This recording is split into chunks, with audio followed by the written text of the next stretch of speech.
Halo, kami dari Universitas Katolik Widya Mandira Kupang, Fakultas Ekonomi dan Bisnis,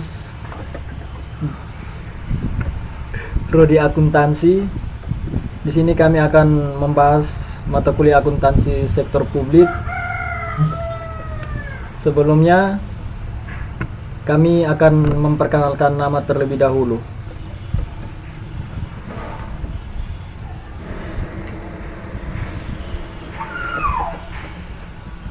Perkenalkan, nama saya Cecilia Titania Miranda Bria dengan NIM 331201133. Saya Yohanes Rizky Apriano dengan NIM 331201145. Saya Garcio SG Da Conceição Bere dengan NIM 331201144.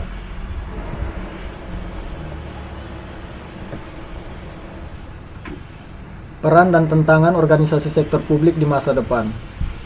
Mengapa diperlukan organisasi sektor publik?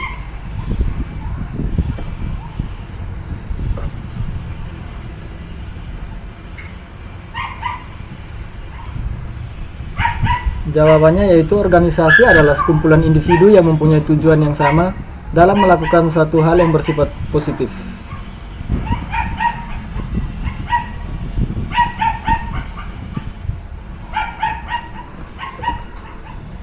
Peran. Nah, dalam peran ini, dalam kehidupan sehari-hari, keberadaan organisasi sangat dekat dan dapat dilihat di sekitar kita. Instansi pemerintahan, sekolah, rumah sakit, dan puskesmas adalah contoh organisasi sektor publik yang mudah ditemui dalam kehidupan sehari-hari di dalam masyarakat.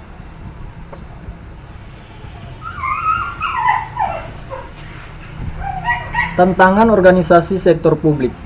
Nah, organisasi sektor publik senantiasa berjuang menghadapi tuntutan yang datang dan tak terhitung jumlahnya. Selain masalah kompleksitas pengelolaan organisasi yang didamai negara saat ini, pemangku kepentingan juga menuntut transparansi seutuhnya.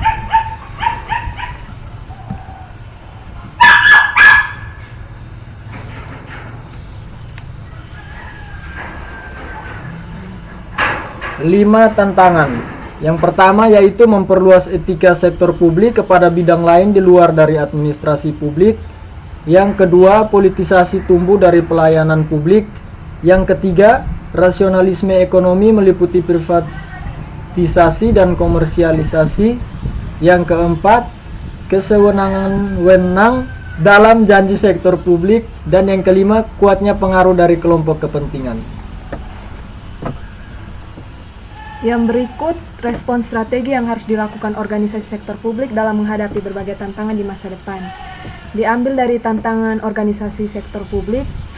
Yang pertama, memperluas etika sektor publik kepada bidang lain di luar dari administrasi publik. Banyak pejabat hukum seperti pengacara umumnya tidak tunduk pada pelayanan publik. Beberapa petugas hukum membuat sendiri pedoman etika yang spesifik, tidak ada pedoman umum yang berlaku untuk mereka. Yang berikut, tumbuhnya politisasi dalam pelayanan.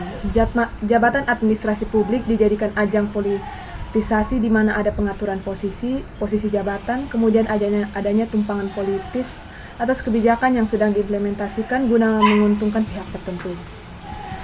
Yang ketiga, ada rasionalisme ekonomi. Perkembangan terakhir di bidang rasionalisme ekonomi juga meningkatkan masalah etika seperti bergerak ke arah komersialisasi dan privatisasi yang signifikan bidang pelayanan publik. Yang berikut ada kesewenangan penunjukan pejabat publik.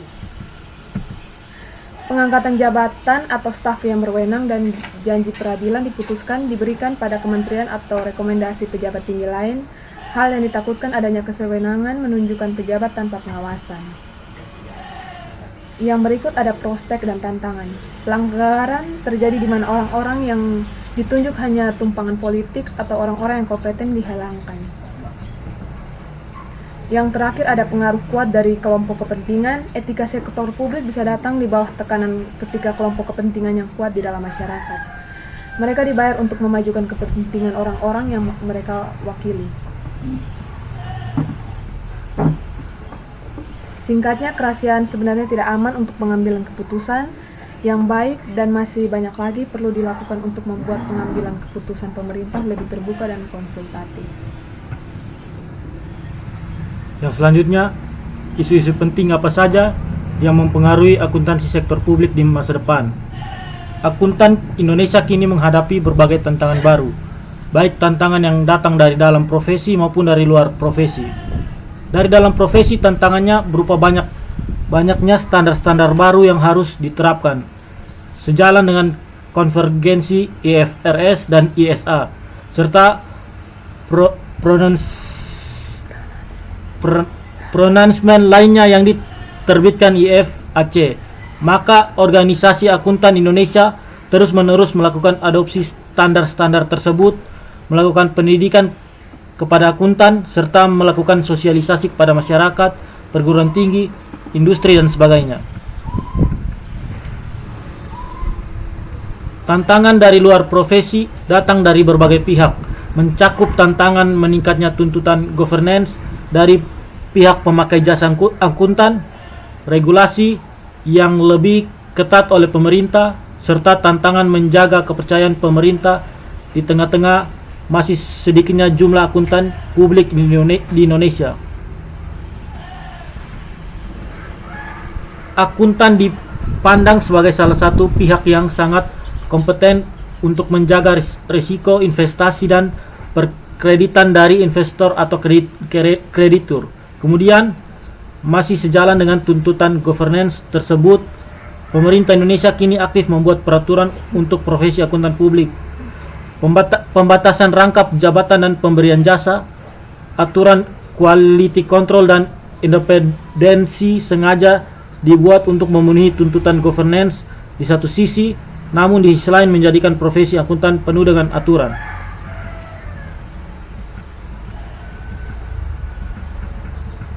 Pemerintah perlu memperhatikan dan mengusahakan pendidikan bagi akuntan dan menambah jumlah akuntan secara berkelanjutan demi menjaga sistem akuntansi yang ditetapkan.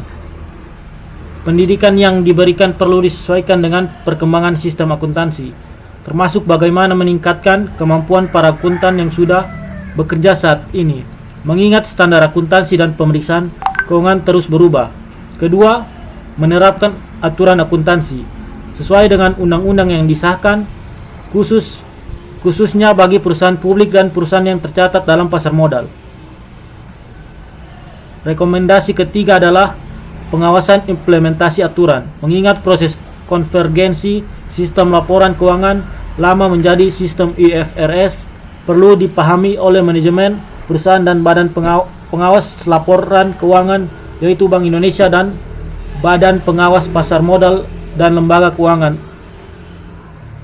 Isu-isu berdasarkan kondisi dan cakupan area pengembangan sektor publik.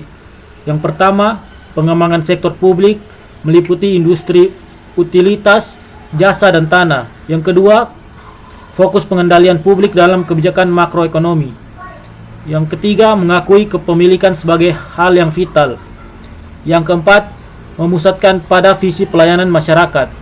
Yang kelima, memperkuat kapasitas dan visi badan publik. Yang keenam, mengakui dan memobilisasi sumber daya. Yang ketujuh, perspektif internasional. Yang kedelapan, persyaratan sumber daya manusia untuk pengembangan ide dan inovasi. Dan yang terakhir, perubahan hubungan sosial, pengendalian dan kesamaan kesempatan. Sekian pembahasan dari kelompok kami. Jika ada kesalahan, kami mohon maaf.